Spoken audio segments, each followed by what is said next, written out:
Yang terhormat Bapak Kepala Sekolah SD Negeri Wonomerto 1, yang saya hormati Bapak Ibu Guru SD Wonomerto 1, yang saya hormati staf TU SD Negeri Wonomerto 1. Pertama-tama marilah kita panjatkan puja dan puji syukur kita kehadirat Allah Subhanahu wa Ta'ala yang telah melimpahkan rahmat dan hidayahnya kepada kita semua, sehingga kita dapat berkumpul di siang hari ini dengan tiada kurang suatu apapun. Selawat serta salam senantiasa kita haturkan kepada junjungan kita Nabi Agung Muhammad SAW, yang besok kita nantikan syafaatnya di yaumil akhir. Bapak Ibu semua, sebelum saya memaparkan tentang diseminasi budaya positif di sekolah, sebelumnya saya minta maaf karena sudah mengganggu waktu Bapak Ibu semua. Kiranya Bapak Ibu ikhlas ya mengikuti diseminasi ini. Baiklah Bapak Ibu, kali ini saya ingin memaparkan tentang diseminasi budaya positif di sekolah. Latar belakang tujuan pendidikan menurut Ki Hajar Dewantara adalah menuntun segala kodrat yang ada pada anak-anak agar mereka dapat mencapai kebahagiaan setinggi-tingginya, baik sebagai manusia maupun sebagai anggota masyarakat. Dalam hal ini, menuntun tersebut guru berpihak pada nilai peran guru sebagai pemimpin pembelajaran di kelas, mengantarkan murid pada nilai-nilai profil pelajar Pancasila melalui pembiasaan. Hal ini dapat dilakukan melalui budaya positif di kelas maupun di sekolah dengan bimbingan peserta didik, menentukan serta menerapkan keyakinan kelas yang telah mereka sepakati sebagai wujud perubahan ke hal yang lebih baik untuk menjadi orang yang mereka inginkan dan menghargai diri sendiri dengan nilai-nilai yang mereka percaya. Untuk menciptakan budaya positif murid, perlu adanya kolaborasi guru, siswa, warga sekolah, dan wali murid. Budaya positif di sekolah terdiri dari nilai-nilai, keyakinan, dan kebiasaan sekolah yang positif dan memberikan manfaat bagi murid, sehingga mereka dapat tumbuh dan memiliki karakter profil pelajar Pancasila. Karakter beriman dan bertakwa kepada Tuhan Yang Maha Esa serta berakhlak mulia adalah salah satu dimensi profil pelajar Pancasila yang paling utama. Membentuk iman, takwa, berakhlak mulia, dan budi pekerti dalam karakter peserta didik adalah sebagai filter dan benteng dalam menghadapi era yang semakin mengglobalisasi. Hal tersebut sebagai solusi karena semakin pudarnya karakter budi pekerti pada jiwa murid pada zaman sekarang ini. Selain itu, profil ini memiliki maksud agar murid mengamalkan nilai-nilai agama dan kepercayaannya. Percaya mengenal Tuhan serta memperdalam ajaran agama yang tercermin dalam perilakunya sehari-hari. Profil ini yang ingin saya kuatkan dalam laporan aksi nyata ini.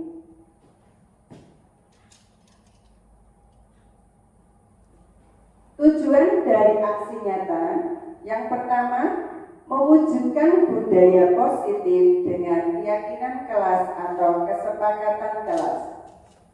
Yang kedua, membangun motivasi internal murid dalam pembelajaran.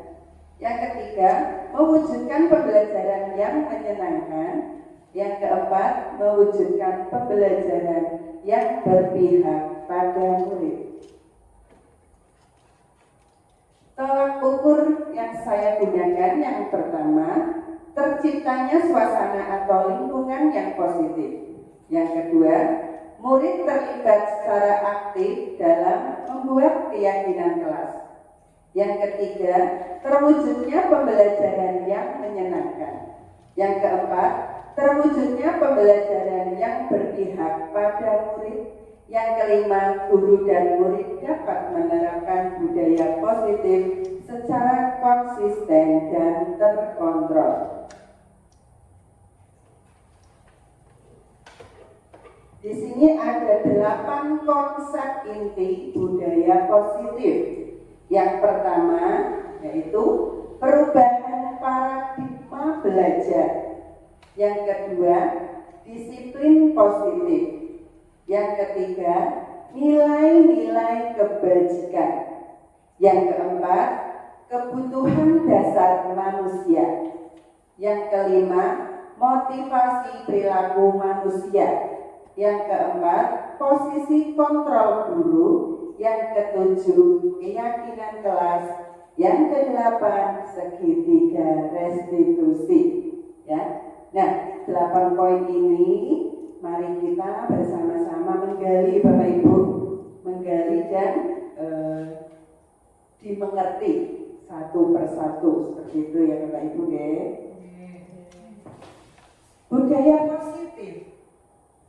Budaya positif itu merupakan nilai-nilai keyakinan dan kebiasaan sekolah yang positif, berpihak pada murid dan memberikan manfaat bagi murid, sehingga murid dapat tumbuh dan memiliki karakter profil pelajar Pancasila.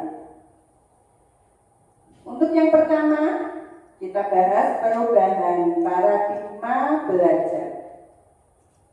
Pembelajaran dengan paradigma baru merupakan pembelajaran yang dirancang berdasarkan prinsip pembelajaran berdiferensiasi, sehingga para peserta didik belajar sesuai dengan kebutuhannya, berdasarkan tahap perkembangan sesuai teori psikologi modern untuk mewujudkan profil pelajar Pancasila. Nah, di sini ada berapa Bapak Ibu profil pelajar Pancasila? Iya, yang pertama Bapak Ibu apa? Kebinakaan juga. Beriman dan bertakwa. Beriman dan bertakwa pada Tuhan Yang Esa dan berakhlak. Yang kedua apa? Kebinekaan global. Yang ketiga, gotong royong. Yang keempat, kreatif. Yang kelima, bernalar kritis. Yang keenam, mandiri. Berarti profil pelajar Pancasila ada 6 elemen. Satu persatu kita bahas Bapak Ibu. Yang pertama, perubahan paradigma belajar. Pembelajaran dengan paradigma baru merupakan pembelajaran yang dirancang berdasarkan prinsip pembelajaran berdiferensiasi, sehingga para peserta didik belajar sesuai dengan kebutuhannya berdasarkan tahap perkembangannya sesuai teori psikologi modern untuk mewujudkan profil pelajar Pancasila. Nah, isi dari profil pelajar Pancasila ada apa saja Bapak Ibu? Yang pertama apa? Beriman dan bertakwa kepada Tuhan Yang Maha Esa dan berakhlak mulia. Yang kedua apa? Berkebinekaan global. Yang ketiga, bergotong royong. Yang keempat, kreatif. Yang kelima, bernalar kritis. Yang terakhir, mandiri. Atau Bapak Ibu bisa menyanyikannya supaya tidak lupa. Misalnya seperti ini Bapak Ibu. Belajar Pancasila, beriman dan bertakwa pada Tuhan Yang Esa, berkebinekaan global, gotong royong mandiri, kreatif dan bernalar kritis. Bisa semua Bapak Ibu? Coba ulangi lagi, sekali lagi ya Bapak Ibu ya, biar kita benar-benar hafal. Ya, 1, 2, 3. Belajar Pancasila, beriman dan bertakwa pada Tuhan Yang Esa dan berakhlak mulia, berkebinekaan global, gotong royong mandiri, kreatif dan bernalar kritis. Oke, terima kasih Bapak Ibu. Iya. Untuk yang kedua yaitu disiplin positif. Disiplin positif merupakan suatu cara penerapan disiplin tanpa adanya paksaan atau ancaman yang dalam praktiknya melibatkan komunikasi tentang perilaku yang efektif antara guru dan siswa. Dalam penerapan disiplin positif ini, anak diajarkan untuk memahami konsekuensi atau akibat dari perilaku mereka. Selain itu, disiplin positif juga mengajarkan anak bertanggung jawab serta memiliki rasa hormat dalam berinteraksi dengan lingkungannya. Sebagai pendidik, tujuan kita adalah untuk menciptakan peserta didik yang memiliki disiplin diri, sehingga mereka berperilaku mengacu kepada nilai-nilai kebajikan universal dan memiliki motivasi intrinsik dalam perubahan perilaku ke arah yang lebih baik. Untuk membantu menumbuhkan disiplin positif, kita sebagai guru menuntut untuk dapat memberikan teladan dalam penerapan nilai-nilai disiplin positif. Di samping itu, guru juga diharapkan dapat menggali kepribadian siswa untuk ke arah positif dengan menjalin komunikasi. Disiplin positif ditanamkan dengan menumbuhkan kesadaran diri pada siswa. Siswa diajak berefleksi tentang nilai-nilai kebajikan. Disiplin positif dapat dikatakan sebagai optimal jika motivasi internal yang timbul dari dalam diri murid bukan karena suatu paksaan atau perintah dari luar. Poin yang ketiga yaitu nilai-nilai kebajikan. Apa itu nilai-nilai kebajikan? Nilai kebajikan adalah sifat-sifat positif manusia yang merupakan tujuan mulia yang ingin dicapai setiap individu. Nilai-nilai kebajikan yang diyakini dan disepakati bersama dalam sebuah institusi.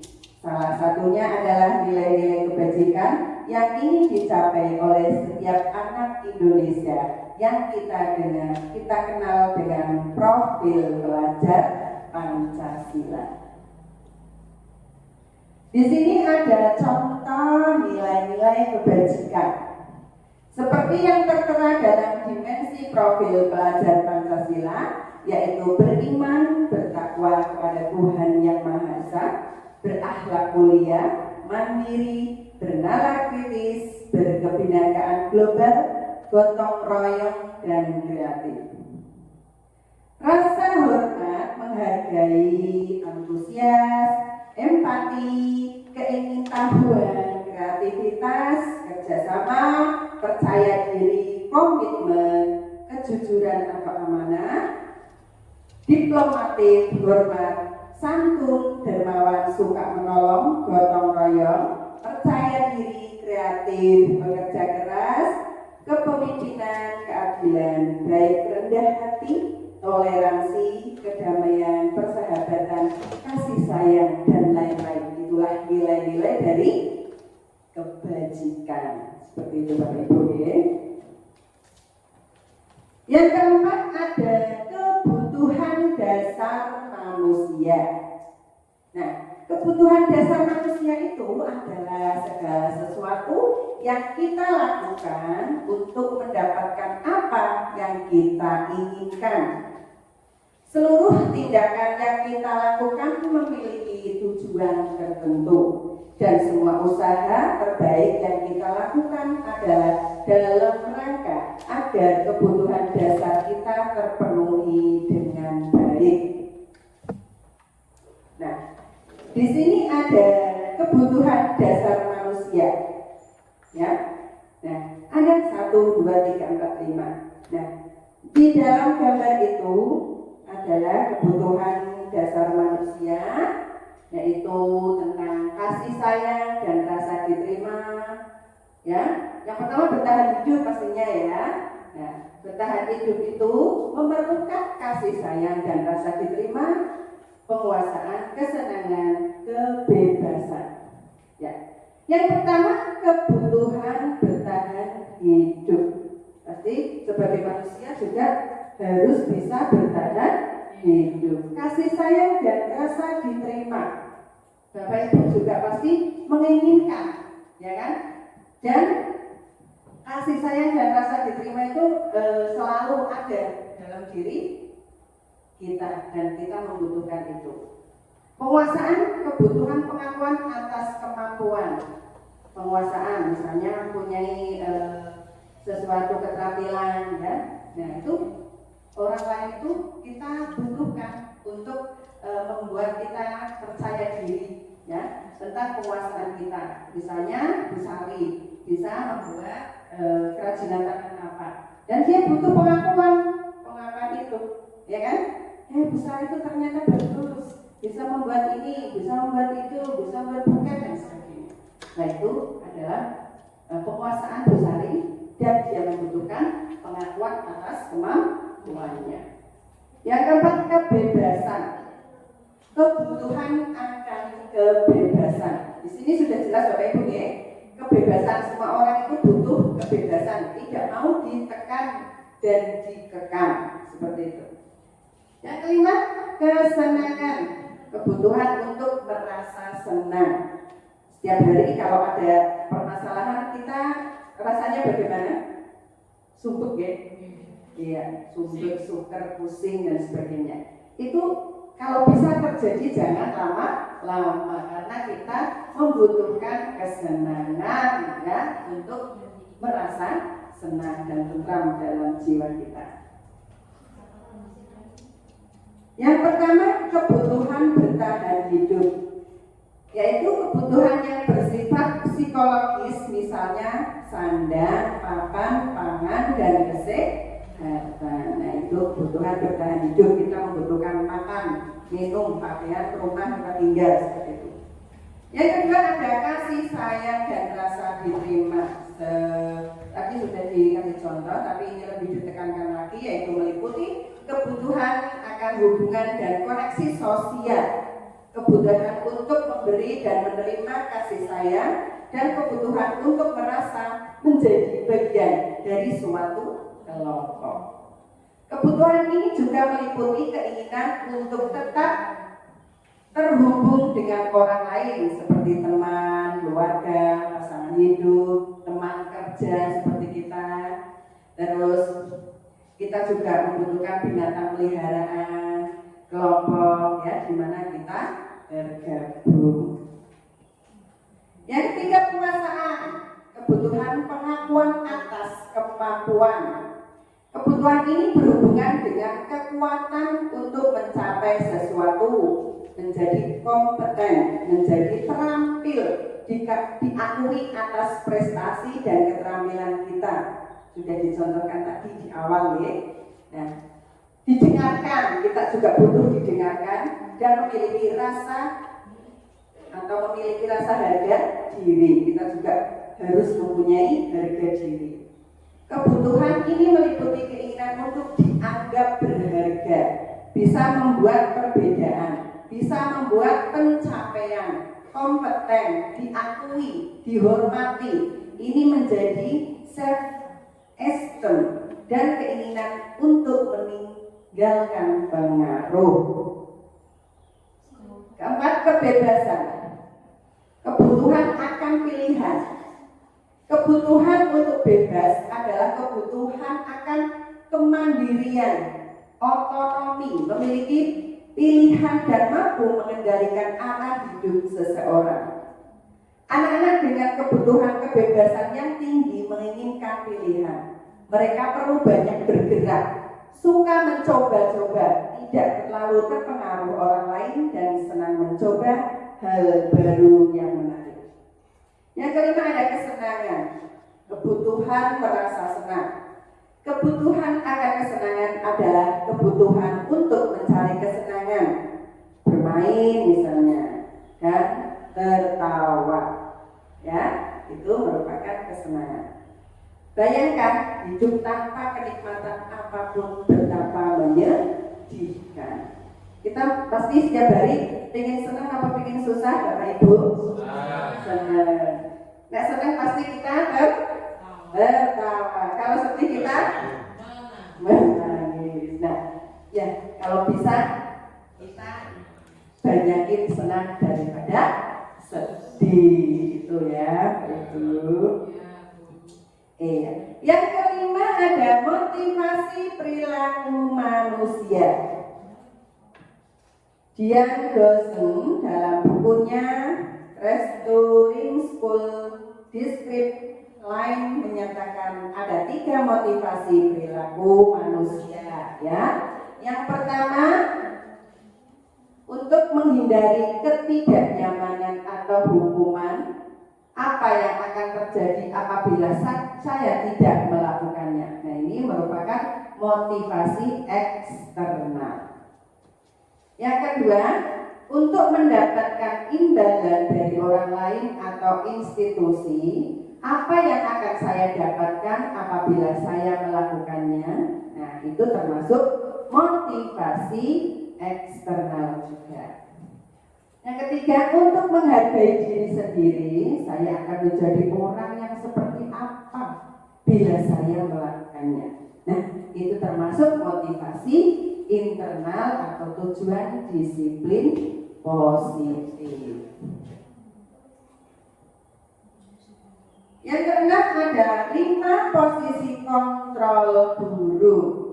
Ya, kita sebagai seorang guru harus mempunyai 5 posisi kontrol. Yang pertama, nanti dicermati satu persatu Bapak Ibu ya.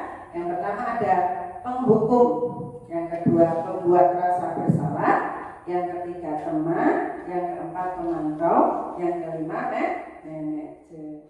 Sebelum kita melanjutkan ke materi selanjutnya, kita ice breaking dulu Bapak Ibu. Ya, semangat. Kita berdiri ya.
Ya, Bapak Ibu, ada 5 posisi kontrol tadi ya. Yang pertama ada penghukum, yang kedua pembuat rasa bersalah, yang ketiga teman, yang keempat pemantau, yang kelima manajer.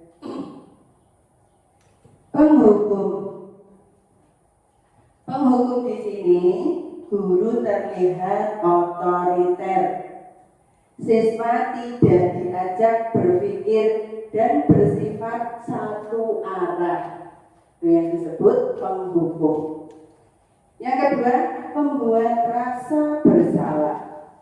Di sini guru terlihat mempengaruhi psikologis siswa, namun tidak mengajak siswa mengatasi masalah. Yang ketiga, teman. Guru menempatkan diri sebagai teman. Yang keempat, pemantau. Guru berperan memantau perilaku siswa. Guru berbuat sesuatu bersama dengan murid.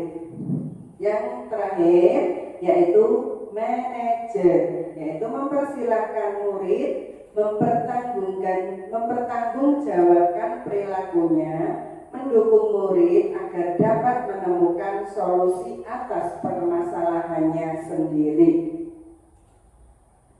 Di antara 5 posisi kontrol tersebut, sebaiknya seorang guru menggunakan posisi kontrol sebagai manajer. Apa tadi yang sebagai manajer, Ibu?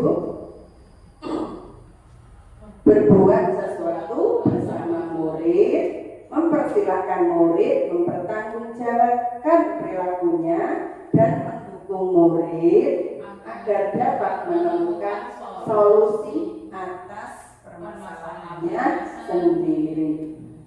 Posisi manajer mengacu pada restitusi yang dapat menjadikan murid sebagai manajer bagi dirinya sendiri, sehingga tercipta identitas positif. Di sini ada 5 contoh penerapan posisi kontrol. Ada 5 posisi kontrol dan di sini coba dicermati benar-benar Bapak Ibu ya. Siswa tidak memakai, di sini ada suatu kasus. Siswa tidak memakai atribut seragam lengkap saat upacara bendera. Ya, yang pertama penghukum. Kalimatnya, Rifki, ayo hormat pada bendera selama 30 menit. Itu termasuk dari penghukum. Yang kedua, membuat merasa bersalah. Jadi anak itu nanti punya di hatinya itu perasaan bersalah.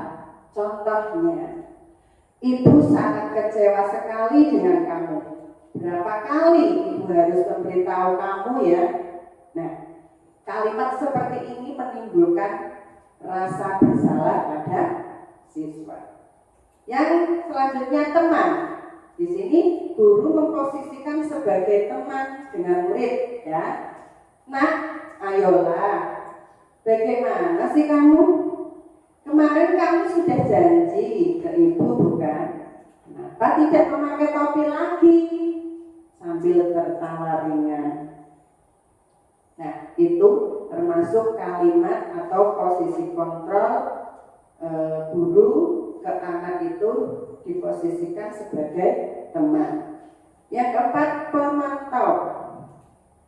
Kamu sudah melanggar peraturan sekolah. Kamu tahu kamu sudah melanggar peraturan sekolah. Kamu tahu konsekuensinya. Nah, setelah upacara, kamu beri atribut di koperasi dan jangan diulangi lagi. Nah, itu termasuk pemantau. Yang kelima, manajer. Nah, kita menggunakan kata-kata yang lebih rendah nadanya, yaitu apakah kamu tahu kesalahanmu? Nah, itu merupakan contoh penerapan 5 posisi kontrol. Itu ya Bapak Ibu.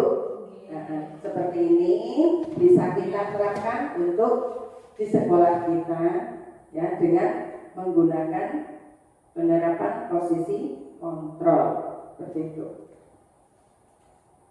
Nah, posisi kontrol apakah aku? Apa yang akan kamu lakukan untuk mempertanggungjawabkan perbuatanmu? Jadi termasuk posisi kontrol yang mana Bapak Ibu?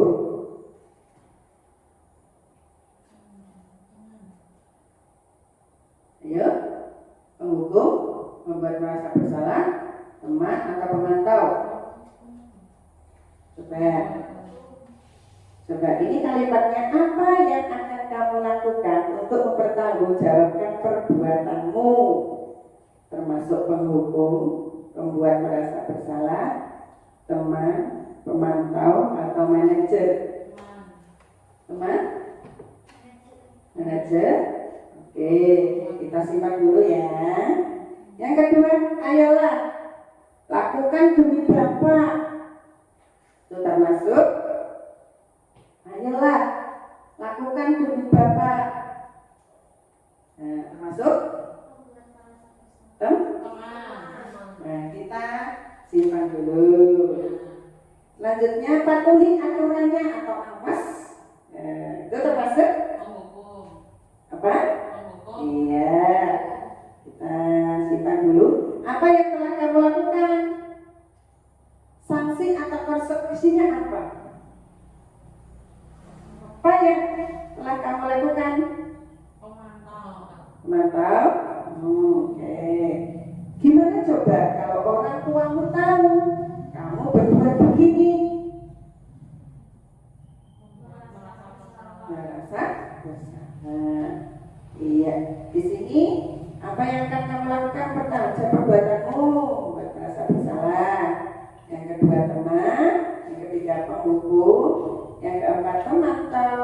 Yang kelima, merasa bersalah. Ya, itu ya Bapak Ibu ya, harus memahami.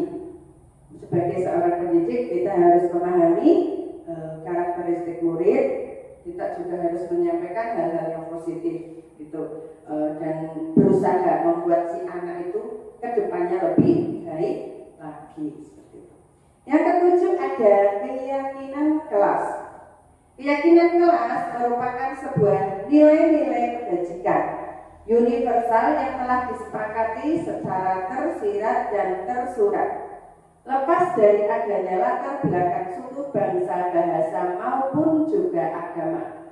Keyakinan sekolah atau kelas berupa pernyataan universal yang mudah diingat, dipahami, dan akan diterapkan dalam lingkungan sekolah atau lingkungan kelas. Bapak Ibu di kelas masing-masing sudahkah membuat kesepakatan kelas, Bapak Ibu?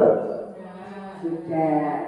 Ya. Nah, itu harus benar-benar diterapkan dan harus disiplin, ya, disiplin dalam penerapan keyakinan kelas.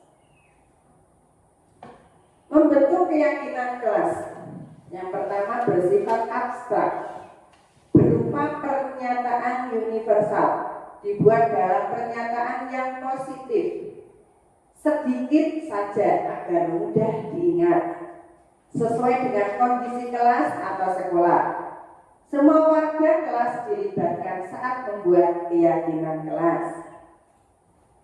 Nah, di sini ada contoh keyakinan kelas yang mungkin bisa diterapkan Bapak Ibu guru di sekolah atau di kelas masing-masing. Yang pertama, disiplin dan tepat waktu, berdoa sebelum dan sesudah pembelajaran, dilarang membuli antar teman, katakan terima kasih, tolong dan maaf, menghormati dan menyayangi guru, teman, dan seluruh warga sekolah, selalu jujur, sopan santun, menjaga kebersihan dan kerapian, terus kerjakan tugas tepat waktu dengan baik. Mungkin ada lagi tambahan lain Bapak Ibu untuk keyakinan kelas. Memakai apa? Baju disiplin. Nah, itu masuk ke disiplin. Menjaga kebersihan. itu juga boleh ya, menyayangi seluruh warga sekolah. Nah, sekarang saya tanya lagi, keyakinan kelas itu dibuat dengan membeli di online apa dibuat sendiri dengan seluruh murid Bapak Ibu? Iya, yang terbaik adalah membuat kesepakatan kelas itu dengan murid. Seperti itu. Yang kedelapan ada segitiga restitusi. Apa itu segitiga restitusi? Segitiga restitusi yaitu suatu proses dialog yang dijalankan oleh guru agar dapat menghasilkan murid yang mandiri dan bertanggung jawab. Nah, tahapan segitiga restitusi yaitu yang pertama menstabilkan identitas, yang kedua validasi tindakan yang salah, yang ketiga menanyakan keyakinan. Dalam menstabilkan identitas, setiap orang pasti, dengan kata-kata mungkin setiap orang pasti pernah melakukan kesalahan. Kamu bukan satu-satunya yang pernah melakukan ini, yaitu merupakan menstabilkan identitas. Validasi tindakan yang salah, dengan kata-kata kamu tentunya punya alasan mengapa melakukan itu. Adakah cara yang lebih efektif untuk mendapatkan apa yang kamu butuhkan? Nah, itu termasuk validasi. Selanjutnya menanyakan keyakinan kelas apa yang telah kamu sepakati atau kita sepakati. Terus setelah melontarkan keyakinan kelas, kamu ingin menjadi anak yang seperti apa?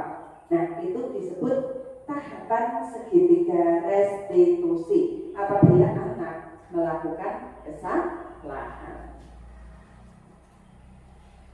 Segitiga restitusi membantu murid untuk menjadi lebih memiliki tujuan, disiplin positif, dan memulihkan dirinya setelah berbuat salah.